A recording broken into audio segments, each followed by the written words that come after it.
আসসালামু আলাইকুম প্রিয় শিক্ষার্থীরা, জাগরিকে আজকে আমি আলোচনা করব ষষ্ঠ শ্রেণীর বার্ষিক পরীক্ষার জন্য ইতিহাস ও সামাজিক বিজ্ঞান এই বইয়ের সপ্তম অধ্যায়ের গুরুত্বপূর্ণ বহু নির্বাচনী প্রশ্ন এবং উত্তরগুলো। শিক্ষার্থীরা, আজকের এই ক্লাসে আমি যে বহু নির্বাচনী প্রশ্ন এবং উত্তরগুলো তোমাদের সাথে আলোচনা করব সেগুলো তোমাদের বার্ষিক পরীক্ষায় আসার জন্য খুবই গুরুত্বপূর্ণ। শিক্ষার্থীরা, সপ্তম অধ্যায়ের নাম হচ্ছে প্রকৃতি সংরক্ষণ কার্যক্রম। এই অধ্যায়ের গুরুত্বপূর্ণ এমসিকিউগুলো আমি তোমাদের জন্য সাজিয়ে রেখেছি। এখানে মোট 24টি গুরুত্বপূর্ণ বহু নির্বাচনী প্রশ্ন এবং উত্তর দেওয়া আছে। প্রথম প্রশ্নটি হচ্ছে, অনুজ সিং মোগনির মন খারাপের কারণ কি ছিল? এর সঠিক উত্তর হচ্ছে খ নম্বর, সে শোষক হত্যার ঘটনা দেখেছিল। 2, বন্যপ্রাণী বিলুপ্ত হওয়ার অন্যতম প্রধান কারণ কি? এর উত্তর হচ্ছে মানুষ প্রাণীদের আবাস ধ্বংস করে। 3, ছাত্ররা প্রকৃতির কোন প্রাণীটি চিড়িয়াখানায় দেখেছে? এর সঠিক উত্তর হচ্ছে ক নম্বর, ময়ূর, ভালুক এবং হায়েনা। 4, শুশুক কি ধরনের প্রাণী? এর উত্তর হচ্ছে খ, মিঠা পানির ডলফিন। 5, ময়ূরের বিলুপ্তির মূল কারণ কি? উত্তর হচ্ছে গাছপালা কেটে ফেলার ফলে তাদের আবাসস্থল ধ্বংস হয়েছে। 6, শ্যামলী গ্রামের প্রধান সমস্যা কি ছিল? এর উত্তর হচ্ছে ক নম্বর, বন উজাড় হওয়া। 7, শ্যামলী গ্রামের নদী শুকিয়ে যাওয়ার প্রধান কারণ কি ছিল? উত্তর হচ্ছে ক নম্বর, গাছপালা কমে যাওয়া। 8, ছাত্ররা তাদের সমস্যার সমাধান করতে প্রথমে কি করেছিল? এর উত্তর হচ্ছে গ নম্বর, গবেষকের পরামর্শ নিয়েছে।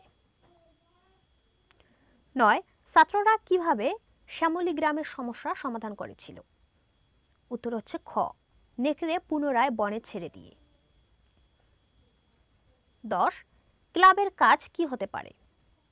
এর উত্তর হচ্ছে শুধু বৃক্ষরোপণ, বন্যপ্রাণী সংরক্ষণ, পরিবেশ সংরক্ষণ। এখানে যে তিনটি দেওয়া আছে, বৃক্ষরোপণ, বন্যপ্রাণী সংরক্ষণ, পরিবেশ সংরক্ষণ, এ সবগুলোই ক্লাবের কাজ। তাহলে এর সঠিক উত্তর হচ্ছে ঘ নম্বর, সবগুলো। 11, বন্যপ্রাণী সংরক্ষণ ক্লাবের প্রথম কাজ কি? বন্যপ্রাণী সংরক্ষণ ক্লাবের প্রথম কাজ হচ্ছে ক্লাবের উদ্দেশ্য নির্ধারণ, গ নম্বর। 12, কোন প্রাণীটি খুশি আপার ছবিতে ছিল না? এর উত্তর হচ্ছে হাতি, হাতি ছিল না। 13, বন্যপ্রাণী সংরক্ষণ ক্লাব কিভাবে গঠন করা হয়েছিল? উত্তর হচ্ছে নির্বাচনের মাধ্যমে। 14, ছাত্ররা তাদের ক্লাবের জন্য কাজ নির্ধারণ করতে কি করেছিল? উত্তর হচ্ছে খ, দলগতভাবে আলোচনা করেছে। 15, বন বিভাগের লাইব্রেরি থেকে ছাত্ররা কোন বিষয়ে তথ্য পেয়েছিল? ছাত্ররা তথ্য পেয়েছিল পশু পাখির সংখ্যা, নদীর পানি এবং গাছপালার পরিমাণ। তাহলে সঠিক উত্তর হচ্ছে ঘ নম্বর, অর্থাৎ সবগুলোই। 16, ছাত্ররা ক্লাবের কমিটি গঠন করতে কাকে উপদেষ্টা হিসেবে অন্তর্ভুক্ত করেছিল? উত্তর হচ্ছে স্কুলের বিজ্ঞান শিক্ষককে। 17, বন্যপ্রাণী সংরক্ষণ ক্লাবের মূল উদ্দেশ্য কি? মূল উদ্দেশ্য হচ্ছে বন্যপ্রাণী এবং পরিবেশ সংরক্ষণ, অর্থাৎ ঘ নম্বর। 18, ছাত্ররা কিভাবে তাদের সমস্যা চিহ্নিত করেছিল? এর উত্তর হচ্ছে গ নম্বর, গবেষণা করে। 19, খুশি আপা ক্লাসে কি সম্পর্কে আলোচনা করেছিলেন? উত্তর হচ্ছে বন্যপ্রাণী বিলুপ্ত। 20, ক্লাবের সদস্যদের কাজ কি ছিল? এর সঠিক উত্তর হচ্ছে খ নম্বর, দলগতভাবে কাজ করা। 21, নেকড়ের সংখ্যা কমে যাওয়াতে কি সমস্যা দেখা দিয়েছিল? এর সঠিক উত্তর হচ্ছে গ নম্বর, তৃণভোজী প্রাণীর সংখ্যা বেড়ে যাওয়া। 22, প্রাণীর জন্য আবাসস্থল তৈরির উদ্যোগ নেওয়া হয়েছিল কেন? এর উত্তর হচ্ছে গ, আবাসস্থল সংকট মোকাবেলার জন্য। 23, ছাত্রদের ক্লাবের কাজের মধ্যে কোনটি অন্তর্ভুক্ত ছিল না? এর উত্তর হচ্ছে শিক্ষকগণের নির্দেশনা দেওয়া। 24, শ্যামলী গ্রামের পুনর্জন্ম কিভাবে সম্ভব হয়েছিল?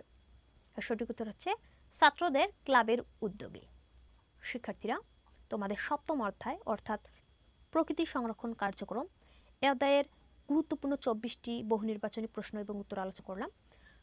এই প্রশ্নগুলো তোমাদের পরীক্ষায় আসার জন্য খুবই গুরুত্বপূর্ণ। শিক্ষার্থীরা, আজকের ক্লাস এখানেই শেষ করছি। পরবর্তী ক্লাসে আমি তোমাদের অন্য অধ্যায়ের এবং অন্য সাবজেক্টের বিভিন্ন অধ্যায় থেকে পরীক্ষায় আসা উপযোগী গুরুত্বপূর্ণ বহু নির্বাচনী প্রশ্ন এবং উত্তরগুলো আলোচনা করব। এছাড়াও তোমাদের পরীক্ষায় আরও আসবে হচ্ছে শূন্যস্থান পূরণ, ছোট প্রশ্ন, বড় প্রশ্ন।